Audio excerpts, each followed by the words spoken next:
morning, everybody. Welcome to the Real Men of Real Estate on KCAA Radio. My name is Dan Redig, and today I'm with Chi Nguyen to talk about note investing and how her story might inspire you to get started in real estate investing through this strategy. So Chi, welcome. Thanks, Dan. Thanks for having me. You're welcome. It's great to have you here. I'm super excited to dig in and just learn more about what you've done to get into note investing. Before we get into that, though, what got you interested in real estate? What's the why behind that? Oh gosh, I guess I'll start off by saying that my why is that I want to live the life that I want to live, the lifestyle. I'm a huge traveler. I love backpacking. I love exploring different countries. I've been almost 50 and I want to continue that throughout Wow. my life. Thanks. I don't have kids yet, but when I do, I want to be able to raise them the way I want to raise them. My parents are amazing. They came over here from Vietnam, from the Vietnam War as boat people, and they had Oh, wow. less than $100 between the two of them. So they both had to work two jobs growing up. And I was basically, my siblings and I were basically raised by my grandma, who is amazing. She's she's like one of my best friends. But my parents, I really saw them when they just were driving us from and one extracurricular activity to another, but they never got to stay.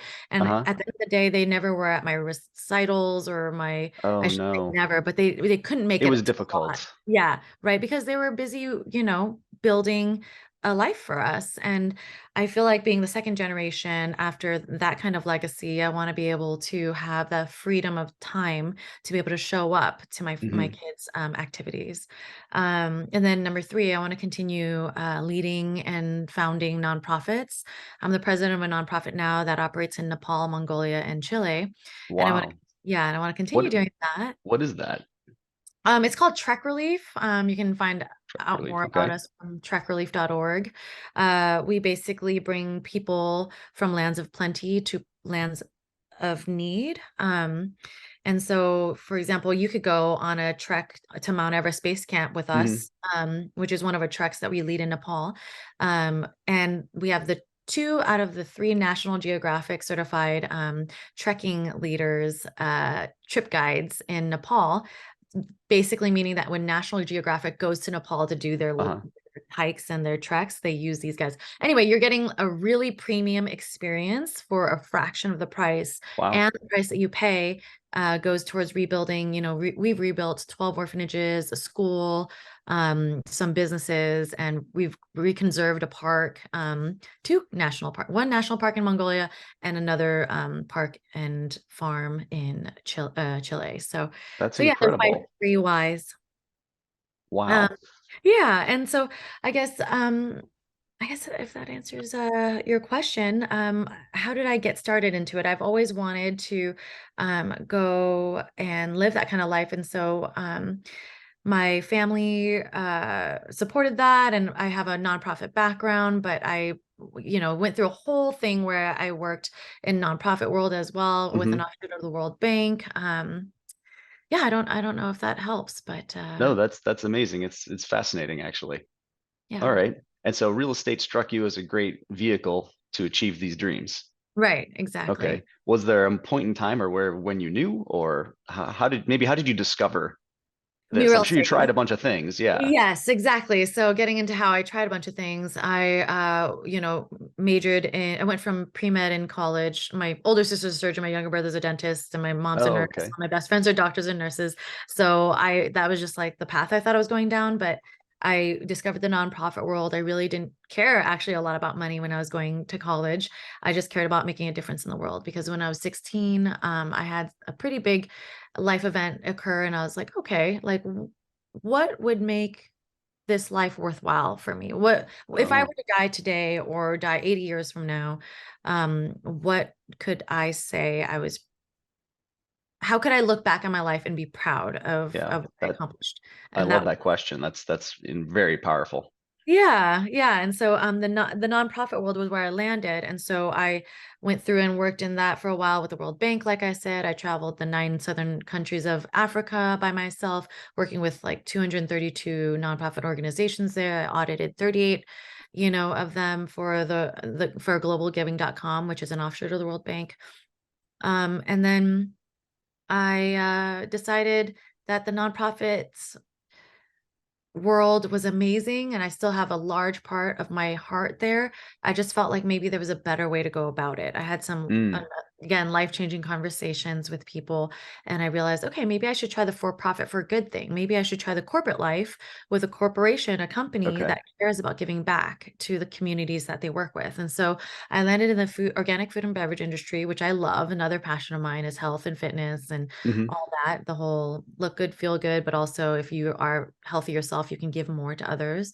But then I realized, I guess that there was one conference call I always kind of go back to is that a company conference call kind of struck a chord with me when the CEO of our company at the time, she was like a total badass.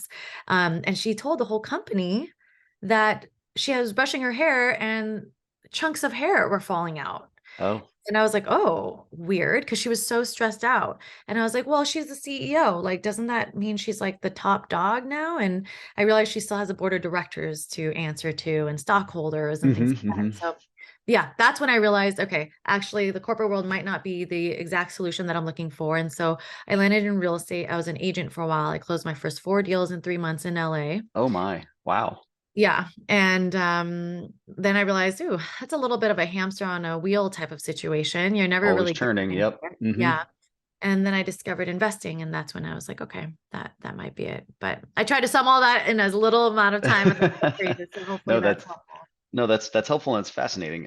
Wow, that's 4 and 3 months as an agent. That is, especially out of the gate, Yeah, in Los in Angeles, very in yeah. LA. That is really impressive. I know so many agents who will try to get one a year.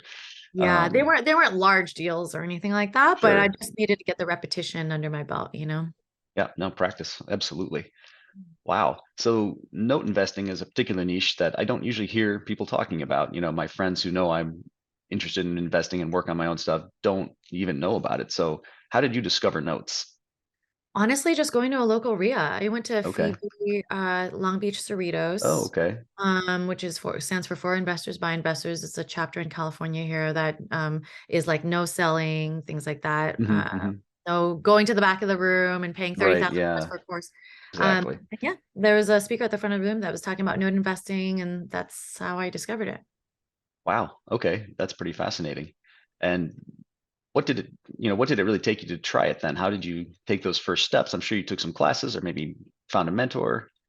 Yeah, I actually just yeah, I went to a bunch of seminars, classes, conferences. I immersed myself in books, any book I could get about it, podcasts, webinar recordings, Zoom Mhm. meetings, everything. Just went for it.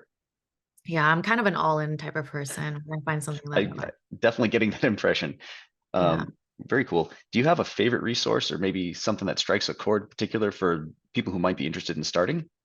Ooh, yes. Invest in Debt by Jimmy Napier is a great book. Ah, that is a Yeah. great book. I've got a copy. Yeah. Oh, yeah, yeah, and if people wanna find it, for some reason, it sells, like, 50 to 80 bucks on eBay, weird, Yeah, and, like, it's really Amazon. expensive. Yeah. It's so weird, but if you go to GaryJohnston.com, that's Johnston Okay. with a T, Okay. he sells it for 20 or 25 bucks, so, Right on. All right. Well, that's a hot tip, folks out there. Take a look at that. yeah. Thanks. All right. Is there a group in town that you go to that's maybe note specific in the San Diego or LA area?